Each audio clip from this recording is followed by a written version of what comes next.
Welcome back to Booze Briefs. I'm Matt. I'm Derek. All right, another episode today. Matt, you said all right. I see what you're doing here, man. That's right. You bastard. Well, we have kind of a fancy one here. We'll get into that in just a second. I wouldn't say super fancy, but definitely fancier than the last one we had.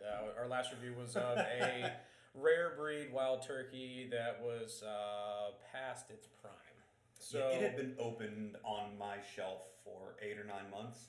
Full disclosure, I kind of forgot about it as I was buying new whiskeys and new bourbons, and I thought it might be interesting for us to taste it together to see what happens when a bourbon or a whiskey just gets too old and like the last eighth of a bottle is sitting there. Right. Results weren't good. Check out our last video, but again, it's a reason to drink whiskeys. And Matt, you brought a whiskey or a bourbon for us to drink today. I did. It's also a wild turkey. It is the Long Branch. It's a collaboration with Matthew McConaughey. Yeah, when I think bourbon, I think Matthew McConaughey. All right. Does he drink these while doing those Lincoln commercials? In the back. He can't do it while he's driving, but he can do it while he's sitting in the back waiting for the fish thing to pop up. Okay. I think that's it. It's got Texas Mesquite is the barrel along with oak. I've had it. As you can see, there's a little bit gone here. I'm interested to see your thoughts behind that. They say that there is a smoky sweetness. Do they? Uh-huh. So let's, this beautiful sound, let's see if we can get out of this bottle. Oh, yeah. Oh, yeah. I love that sound. That's a good one. All right. So, it's 86 proof, so 43%. I like that. Again, I don't like when a bourbon or a whiskey is distilled down to 40%. I feel like they're stripping some character out of it. It's an 8-year-old bourbon from Wild Turkey, 75% corn, 13% rye, 12% malted barley. So again, that Wild Turkey mash bill that's not going to be very spicy. No, it's Which good is good. flavor. It's very approachable. Yeah. Very easy to drink to me. Yeah, I don't know that like any smoke No. jumps out at me. I was expecting not a peated style smoke, but when you say mesquite, I think someone working a charcoal grill on their back deck, and I expected some of that to go like, oh damn. Yeah, We're like at a cookout. you've been making brisket all day long, sir, and you smell like beef fat and wood. I don't know. That's a good thing. Sometimes it is. I don't want to drink beef fat. I don't know. You ever had good beef fat? Have you drank it? No. Okay. But this I have. I have had this. This is good. I'll have a glass of that silver skin, please.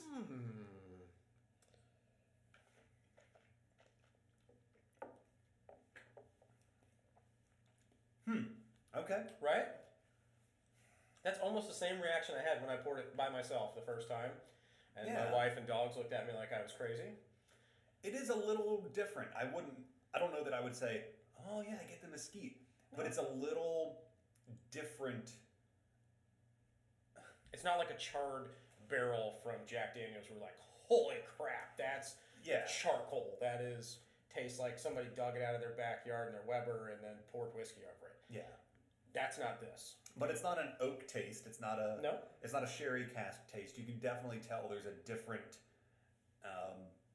wood influence in this bourbon. They say that it is a smoky sweetness is what you get. I Sure. get the sweetness.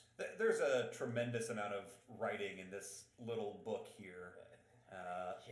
They say this is a rare Kentucky bourbon. I don't know how rare It's this new. is. Okay. So that makes it rare because it's new. Yeah. So it's refined in oak and Texas mesquite charcoals. Smooth sipping whiskey with subtle hints of that smoky sweetness, you said. Yeah, smoky sweetness. Oh, a great quote here from Matthew McConaughey. Because I wouldn't be here if it weren't for Kentucky. So think about that. Try to apply that to your life. Would you be here, Matt? Matt, would you be here if it weren't for Kentucky? Yes. Okay. I mean, I would hope so. I mean, we wouldn't be drinking this, but we'd be here. There'd be a void Sure. in the middle. Sure. And where would the Derby be? Ooh, good question. Fancy hat sales would fall off a cliff. Speaking of bourbon, Yeah. Woodford would be toast Yeah. without the Derby. Where else is Wes Welker going to do amphetamine? I don't know. I like it though. I think it's Yeah. something where I could sit down and not just have one of these. I could have multiple of it. and not feel bad because of the price point. It's $40. Mm-hmm. So for $40, I don't feel like I'm not wasting it by having more than one. I can sit down and go, I'm gonna have a good pour of this. I'm gonna give myself a good, 2 or 3 fingers with a cube in there, and enjoy that, and not feel like I'm, man, I really want to save that because it was expensive. But at $40, I think it's a bargain buy for $40, and I don't think it's something that I would have it for my friends coming over. I would like it. It's kind of an all occasion. It's a nice looking bottle too. Very pretty. I like the finish on this. It's smooth. You get a lot of flavor still on the finish, in addition to that nice warming sensation from the alcohol that's in this. Yeah, I like it a lot. We drank that rare breed. Well, we tried. Yeah, on a previous video, we also talked about Blade and Bow, and I might like the flavors on Blade and Bow better, but I like the texture of this whiskey better. This compares a lot to me to Woodford, because I think Woodford is a very thick.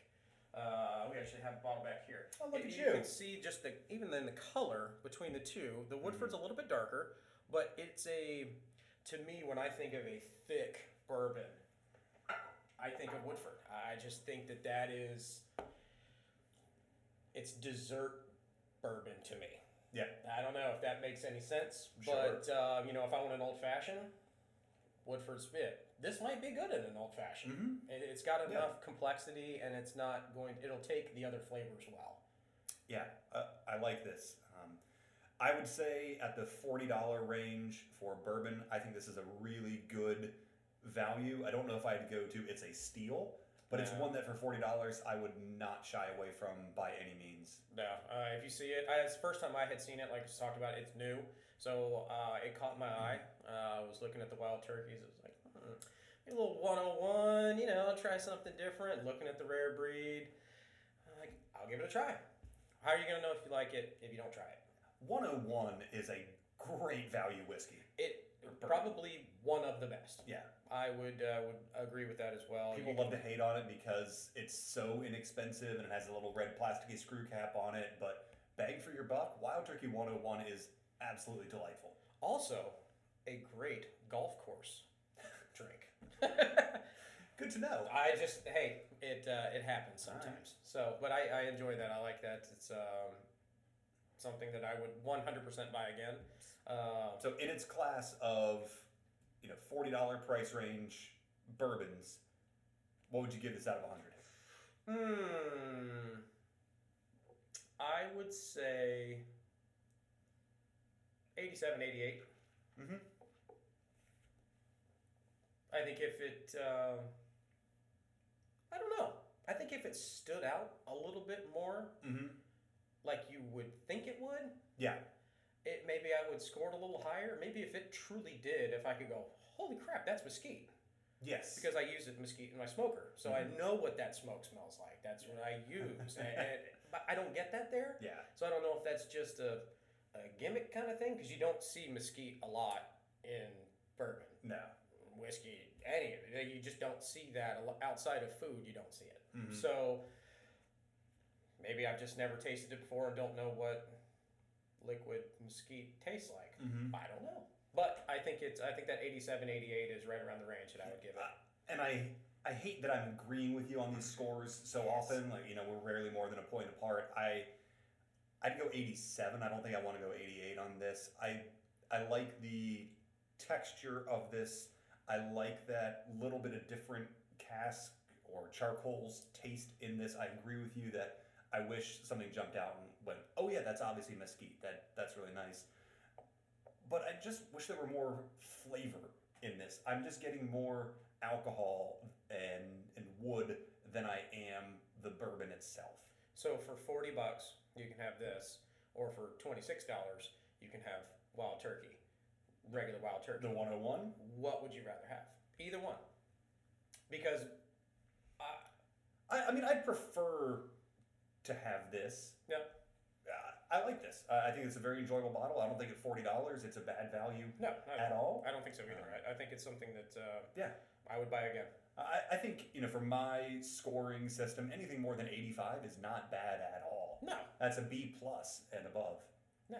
And I think a majority of the things that we're going to buy, because we do a little bit of research before we buy a bottle of booze, that we've probably, hopefully, eliminated the really bad. And if not, we'll eliminate it quickly. Yeah, we'll let you know. Yeah, because it's not always right. There'll be some where we haven't tried it before, and we'll do a review on here, and we'll go, oh, holy crap, that was bad, or this was really good. Or it's an experience like you said when you were in the liquor store and Blade and Bow was there. You weren't really familiar with it. No. But the guy at the shop told you, and a woman was there to buy it, and you're like, well, crap, this must be popular. She wanted all of it. Yeah. So, perfect. This is good stuff. Appreciate you sharing this. If you like this video, share it with your friends. Hit the subscribe button underneath the video. You can find us on Twitter, Instagram, Facebook. We're at Booze Briefs on all of those, and you can find us on the web at boozebriefs.com as well. Join us for our next episode coming up here soon. I think we're going to do a wine next. I like wine. Been a little while since we did a wine, so we're going to do one of those, and hopefully you guys enjoy it, and we'll see you on the next episode. Cheers, everybody. Cheers.